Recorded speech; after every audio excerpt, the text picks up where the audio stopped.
What if I told you that Ferrari has built a car that could rewrite everything we know about aerodynamics, suspension, and the limits of the regulations in Formula One? What if that car was in the hands of Lewis Hamilton, ready to do anything for his 8th title? Stay, because what you are about to see is not just a car, it's a monster. This is how Project 678 was born, a cold, almost laboratory-like name, but one that hides Ferrari's greatest technical and philosophical commitment in more than 15 years. A car designed from the ground up not to win today but to dominate a new era. What is at stake is not just a championship. It is the lost prestige. It is the very soul of Ferrari. Because if this project fails, if this car is not up to par, the team could be trapped in a spiral of irrelevance from which it will not easily recover. Internally, the atmosphere was one of tension, but also of absolute determination. Leclerc said it clearly, it's now or never. His patience, like that of the Tifosi, is at its limit. And Hamilton, despite the suffering, is not willing to leave through the back door. He didn't come to retire. He came to change history. And the SF-26 is their last bullet. Ferrari is building a monster, and you have no option to fail. If there is a component that defines how far Ferrari is willing to go with the SF-26, it is its suspension. But we are not talking about an evolutionary improvement or small geometry adjustments. No. We are facing a radical redesign that breaks with decades of tradition in Maranello. The SF-26 adopts a pushrod configuration at both the front and rear for the first time in over 15 years. This choice, which may seem technical, is actually a statement of principles. Ferrari is no longer looking for comfort or familiarity for the driver. He's designing a car to win, even if that means making it difficult to drive. This configuration allows the SF-26 to reduce sprung mass, optimize aerodynamic flow to the rear, and free up crucial space to pack a new powertrain that calls for a completely different architecture. But that's just the beginning. Because what really makes this suspension one of the most controversial and intriguing in recent F1 history is the material with which it is constructed. Ferrari has used a type of carbon fiber with anisotropic properties. In simple terms, this means that the material can be rigid in one direction and flexible in another, depending on how its internal fibers are oriented. This approach, reminiscent of the more aggressive practices of the golden years of F1 engineering, allows for dual functionality, passing all the static stiffness tests imposed by the FIA and, at the same time, behaving dynamically when the car is in motion. It is a legal trick, but so far beyond the rules that it has generated concern among rivals. The benefit of this is monumental. This suspension allows the car to passively modify the camber angle of the wheels when cornering, dynamically adjusting how the tire rests on the asphalt. This is the holy grail of mechanical performance. Maximizing grip without penalizing tire durability, reducing irregular wear, and maintaining optimal performance for more laps. There are no sensors, there are no electronic moving parts. It all depends on the internal geometry of the structure and how it responds to lateral forces. It is pure art applied to physics. And behind this work of engineering is Loic Serra, ex-Mercedes, ex-Michelin, and possibly one of the most respected technicians of the last decade. His approach is not sentimental. It is cold, precise, clinical. For Serra, the priority is not the sensation of the pilot, but the absolute control of the aerodynamic platform. Every centimeter of this suspension was designed with a clear objective: to create a stable base on which the aerodynamic flow can behave predictably in any circumstance. The priority is the air, not the man. This has profound implications. The SF-26 is not an adaptable car. It is a car that imposes conditions. Its suspension is designed to keep the body fixed in a millimeter operating window. If the driver is not in tune with that exact point, the car does not work. There is no room for tuning errors. There is no indulgence for personal driving styles. Either you dominate it or it dominates you. The SF-26 incorporates an all-new hybrid power unit that is smaller, lighter, and designed from the ground up to function as a highly integrated system. It is not about adding electrical parts to a combustion engine. It is about building an architecture in which the thermal and electrical components coexist as a single organism.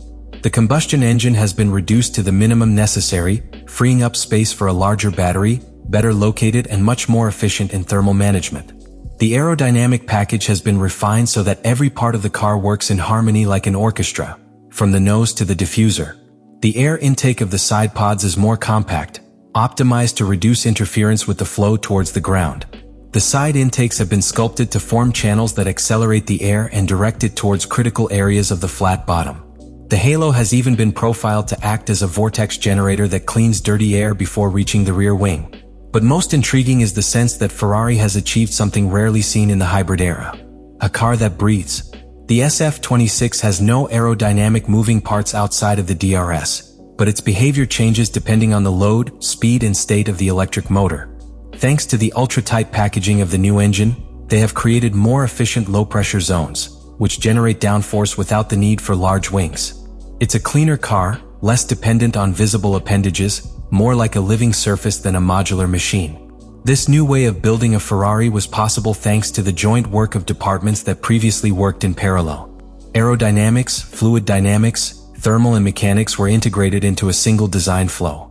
The result is a car where the exhaust helps seal the diffuser, where the temperature of the rear brakes contributes to the performance of the spoiler, where each vortex generated has a specific purpose. Nothing is there by chance. Everything is a consequence. But there is a cost. This car is not forgiving. It does not tolerate piloting errors or wrong configurations. It is designed to operate within a millimeter window, and if it leaves it, it loses performance brutally. This means that drivers must understand the car at an almost obsessive level. It is not enough to feel it. You have to read it. You have to program it turn by turn. It is a surgical tool. And in the right hands, it can be deadly. That's why at Ferrari they call it the car that breathes. Because it changes, evolves, adapts to the environment in microseconds. But also because it requires an almost organic connection with the pilot.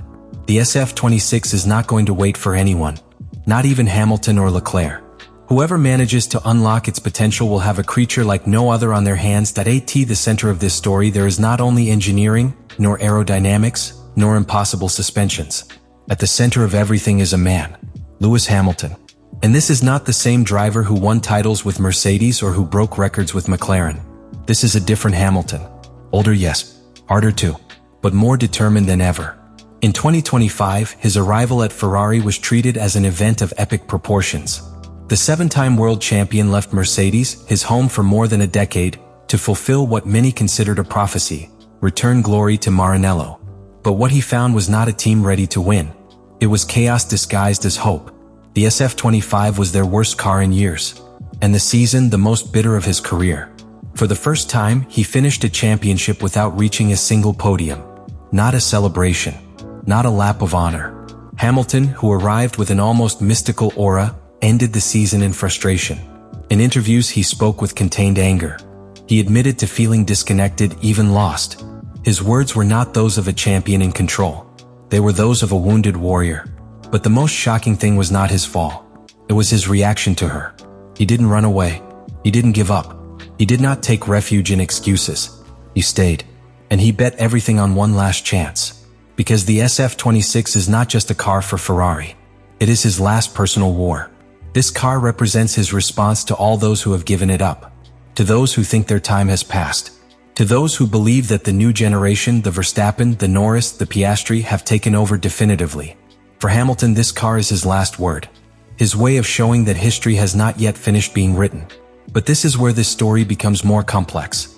Because this Ferrari has not been designed to suit a veteran driver. It is a car that demands precision, mental flexibility, and extreme adaptability. He is cruel to mistakes. He is ruthless with comfort. Hamilton, who has mastered stable, predictable, perfectly balanced cars for years, must now relearn, reschedule, be a student again. And it is in that transformation where the true drama lies. Because if he manages to connect with the SF-26, if he finds a way to tame this technical monster, then we will see the most complete driver who has ever set foot in Formula One. A Hamilton with the experience of 18 seasons, the motivation of a rookie, and the most advanced tool that Ferrari has built in a decade. But if he doesn't get it, if the SF-26 rejects him, if the car demands more than he can give, then the story will end not with glory but with a bitter farewell. A slow and painful fall. And that's what makes this season so fascinating. Because it's not just a title at stake. A legacy is at stake. Lewis Hamilton is not looking for one more victory. Seek definitive victory. The one that closes the circle. May he give him his 8th crown. May I place him without any discussion as the best of all time. But to achieve this, he has to beat not only his rivals. It has to beat time. To history.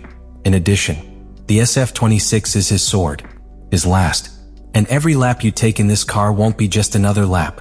It will be a declaration of war. To those who doubt. To those who forget. To those who consider a champion dead too soon.